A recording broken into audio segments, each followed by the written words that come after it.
Hi, I've been taking Paul McWhorter's AI for Everyone class, and we're on lesson number 15, face detection. Um, it was pretty straightforward homework he gave us. He showed us how to do the face detection, and he wanted us to do two things. See if we could figure out how to do eye detection, and then also add frames per second, I guess, to see how much it slows down as we do these things.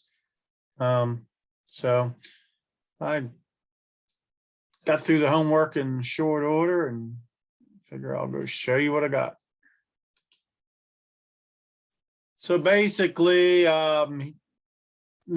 just copied what he had for the face and got that working.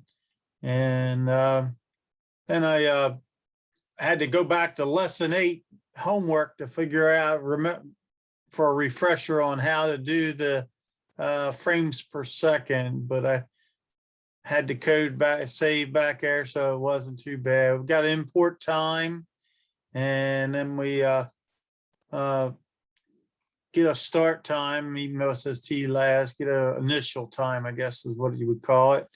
And then in your while true, each little time through the loop, you're doing a change in time, delta T delta, which is a fraction of a second. And to get frames per second, you put 1 over T delta, give you frames per second, and then you reset the T last down here. So pretty much, rest of it's pretty much just what Paul told us to do. Got a gray frame we're doing, and get using the detect multi-scale to get faces, and got our for loop to pull out all the face information, the bounds of the faces.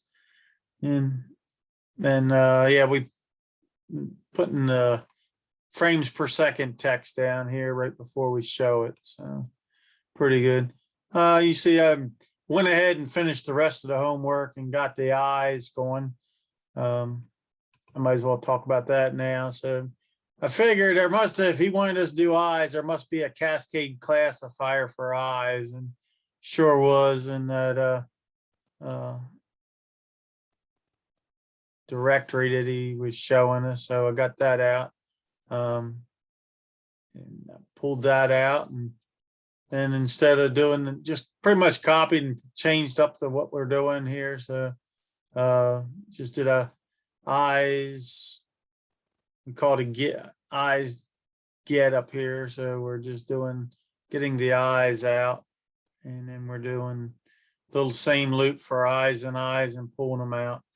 So we'll start off with just what Paul had and add the frames per second first. So we'll just do that. So basically, we're getting anywhere between 10 and 30 frames per second just doing the face. And I think lighting has a lot to do with how good it picks up your face, and also how close you get. The closer you get to your thing, it just kind of disappears. Seems like going back a little bit, it's not too bad. I can hide my light here, and it stays pretty good even in low light conditions, so it's flickering a little bit, but yeah, I think that definitely you're light dependent. I guess because we're changing it to grayscale, I guess that that light your background, your light might not have as much to do with the detection. So anyhow, like I say, we're getting 10 to 30 frames a second. So we'll quit out of this. All right, let me go up here and uncomment everything.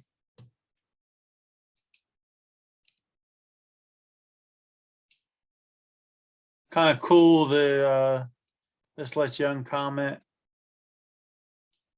more than more than one line of code, you just go to edit and toggle line comment. It pulls all them out.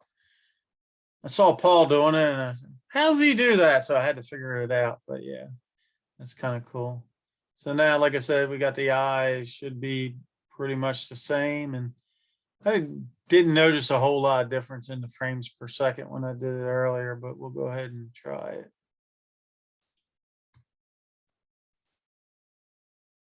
So yeah, now we got, I guess it is a little bit lower. We're going down as low as 8 or 9 on that. So yeah, we're going down a little bit lower.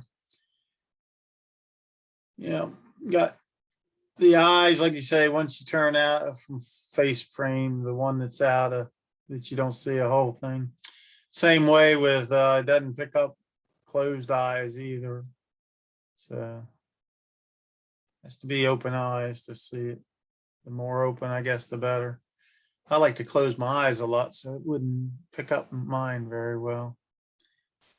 Anyhow, that's basically the homework. I didn't go any farther with this. I just figured that was as much as I wanted to do on it today. And nice little 33 lines of code and do all that with it. Of course, like you say, a lot of stuff going on in the background. So anyhow, so I like what Paul said at the end of the video today is, you know, they felt like this was a community. And I actually